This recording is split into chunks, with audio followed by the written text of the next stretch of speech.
Buenos días para todos. Vamos a escuchar el Evangelio para este sábado 26 de agosto del capítulo 23 de Mateo.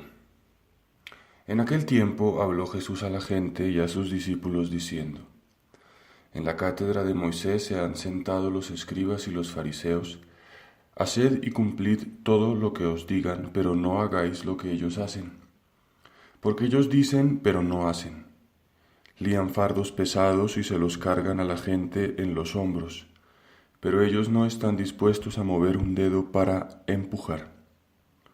Todo lo que hacen es para que los vea la gente. Alargan las filacterias y agrandan las orlas del manto. Les gustan los primeros puestos en los banquetes y los asientos de honor en las sinagogas. Que les hagan reverencia en las plazas y que la gente los llame rabí.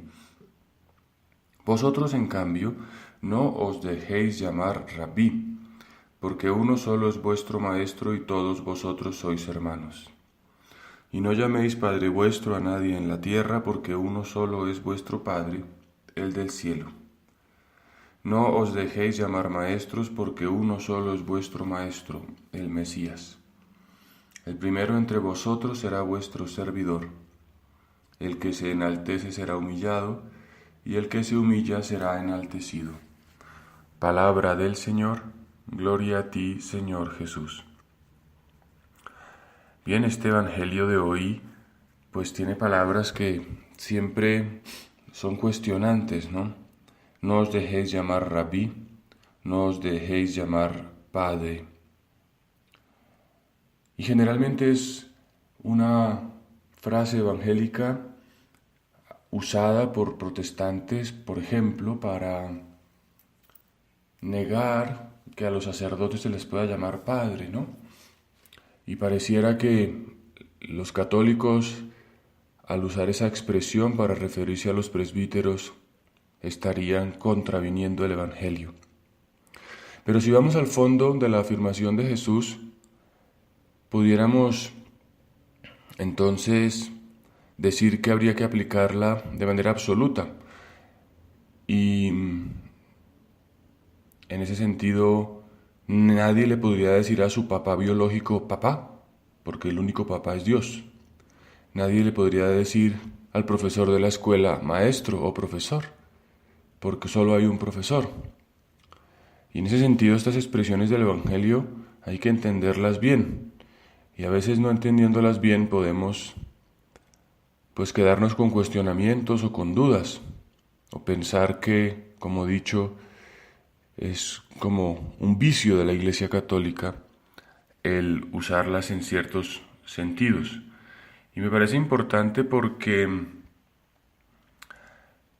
leyendo este pasaje del Evangelio me encontraba con una explicación que se contiene en un libro del Papa Juan Pablo II que se llama Cruzando el umbral de la esperanza.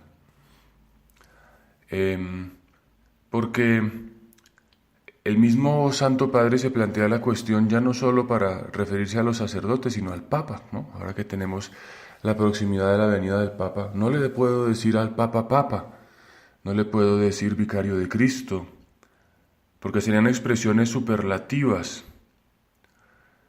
Y el mismo Juan Pablo II recibe una pregunta en ese sentido, y él dice, no hay que tener miedo. Esa es como su expresión fundamental. Y literalmente leo, no hay que tener miedo cuando la gente te llama vicario de Cristo, o cuando te dicen Santo Padre o su santidad, o emplean otras expresiones semejantes a estas que parecen incluso contrarias al Evangelio. Se trata de expresiones que surgieron al comienzo de una larga tradición, entraron en el lenguaje común y tampoco hay que tenerles miedo. Cristo mismo dice no hay que tener miedo, porque no se trata de quitar o de negar la verdadera y única paternidad de Dios. En la carta a los Efesios Pablo dice que del Padre del cielo procede toda paternidad en el cielo y en la tierra. O sea, no estamos negando que el Padre por antonomasia, el analogado principal, aquel que es el referente de todo lo que existe, es Dios. Pero se trata de eso justamente, de no perder de vista quién es el referente principal, Dios. Pero eso no significa que no puedan existir padres en la tierra o maestros, porque ciertamente hemos sido hechos a imagen y semejanza de Dios, y por tanto la paternidad que existe entre los hombres es verdadera, y también la paternidad espiritual. Entonces lo que está de fondo en la expresión de Jesús, no llaméis a nadie Padre, es no pongas a nadie en el lugar de Dios. Eso es lo que es fundamental. Y finalmente, como corolario, pudiéramos decir, estas palabras nos llevan a concluir que la Escritura hay que leerla en conjunto. No nos podemos quedar con una frase y con ella ir por la vida pensando que es todo, ¿no?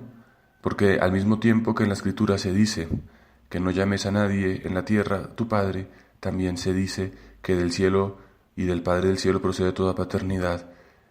Y del mismo modo Cristo dice no tengas miedo. Y en su conjunto, la suma de las expresiones, el balance de ellas, es el que nos da la interpretación correcta.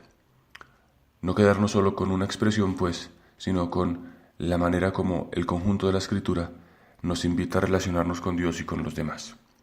Pues que hoy valoremos la paternidad, el hecho de ser maestro por parte de Dios y de todos aquellos que han sido nuestros padres en la tierra y nuestros maestros. Un buen día para todos.